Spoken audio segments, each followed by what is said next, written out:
सर्दियों की ठंडी हवाओं ने शिवपुरा गांव को पूरी तरह ढक लिया था। हर साल की तरह अर्जुन अपने दादा दादी के घर आया था।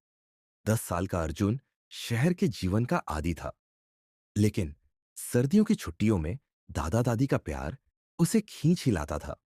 शिवपुरा, जो जयपुर से करीब 150 किलोमीटर दूर था, एक छोटा और शांत गांव था। इस बार अर्जुन को गांव का माहौल कुछ अलग सा लग रहा था। सर्द हवाओं में अजीब सी उदासी थी। रात को हवाएं घर की खिड़कियों से टकराती तो ऐसा लगता मानो कोई दस्तक दे रहा हो। अगले दिन 26 जनवरी थी। गांव के स्कूल में गणतंत्र दिवस का कार्यक्रम था।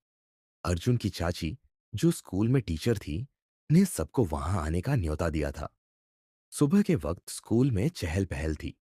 स्कूल की पुरानी बिल्डिंग को तिरंगे झंडों और फूलों से सजाया गया था। अर्जुन अपने दादा दादी के साथ पहुंचा।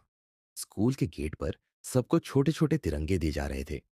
अर्जुन ने तिरंगा लिया और स्टेज के सामने लगी कुर्सियों पर बैठ गया। बच्चे अपने डांस और गानों से दर्शकों का मन मोह रहे थे, लेकिन अर्जुन का ध्यान स्टेज से हटकर एक कोने में बैठे बूढ़े आदमी पर चला गया। वह आदमी सैनिक की वर्दी पहने हुए था और उसकी छाती पर एक मेडल चमक रहा था। अर्जुन को उस चमक में कुछ खास दिखा। वह आदमी अकेला बैठा था। उसके चेहरे पर गहरी उदासी छाई हुई थी। अर्जुन ने अपने दादा से पूछा, "ये कौन है?" लेकिन दादा ने इसे नजरअंदाज कर दिया। अर्जुन का जिज्ञासु मन उसे बूढ़े आदमी के पास खींच ले गया। उसने हिम्मत जुटाकर पूछा, "दादाजी, आप कौन हैं?" बूढ़े आदमी ने मुस्कुराते हुए कहा, "हैप्पी रिपब्लिक डे, बेटे। मैं कैप्टन अमर प्रताप हूं।" अर्जुन ने उनकी वर्दी और मेडल को ध्यान से देखा। "आपको ये मेडल कैसे मिला?" अर्जुन ने उत्सुकता से पूछा। कैप्टन ने गहरी सांस ली और बताया, "जब मैं तुम्हारी उम्र का था, तब मैं हर गणतंत्र दिवस पर स्कूल के कार्यक्रम में हिस्सा लेता था। फिर मैंने आर्मी ज्वाइन की और कई युद्ध लड़े। ये मेडल मुझे अपनी जान की बाजी लगाकर अपने देश की रक्षा करने के लिए मिला है।" अर्जुन उनकी बातों से बहुत प्रभावित हुआ। फिर कैप्टन ने कहा, "लेकिन इस बार मुझे स्कूल ने कार्यक्रम में आमंत्रित नहीं किया, इसलिए मैं खुद ही आ गया।" कुछ देर बाद कैप्टन ने अर्जुन से पूछा, "तुम कहां से हो?" अर्जुन ने उत्साह से जवाब दिया, "मैं जयपुर से हूं।" कैप्टन ने मुस्कुराकर कहा, "हम सबकी एक ही पहचान होनी चाहिए। हम भारतीय हैं। धर्म, जाति और राज्य के नाम पर भेदभाव मत करो। हमेशा अपने देश का मान रखना।" अर्जुन ने मन ही मन यह बात गांठ बांध ली। कार्यक्रम खत्म होते ही अर्जुन भागा भागा अपने दादा को बुलाने गया, ताकि वह भी कैप्टन अमर प्रताप से मिल सके।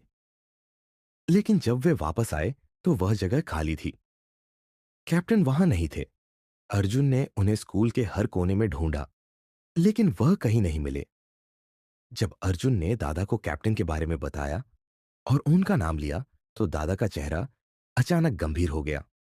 उन्होंने अर्जुन का हाथ पकड़ा और उसे स्कूल के एक पुराने हिस्से में ले गए। वहां एक दीवार पर एक बड़ी तस्वीर टंगी थी। अर्जुन ने देखा, ये वही आदमी था जिससे वह मिला था।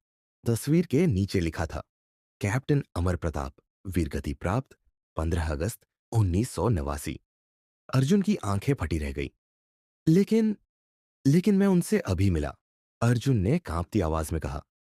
दादा ने गहरी सांस ली और बोले, "कैप्टन अमर प्रताप इस गांव के हीरो थे।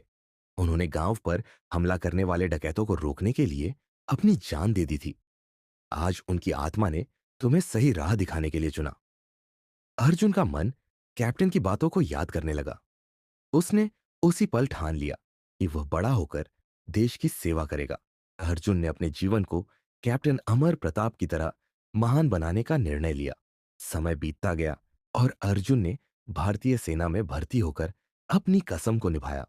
इस घटना ने अर्जुन की सोच को हमेशा के लिए बदल दिया। ये कहानी हमें सिखाती है कि हर आत्मा डराने के लिए नहीं होती। कुछ आत्माएं हमारी जिंदगी में रोशनी बनकर आती है और हमें सही रास्ता दिखाती है। जय हिंद।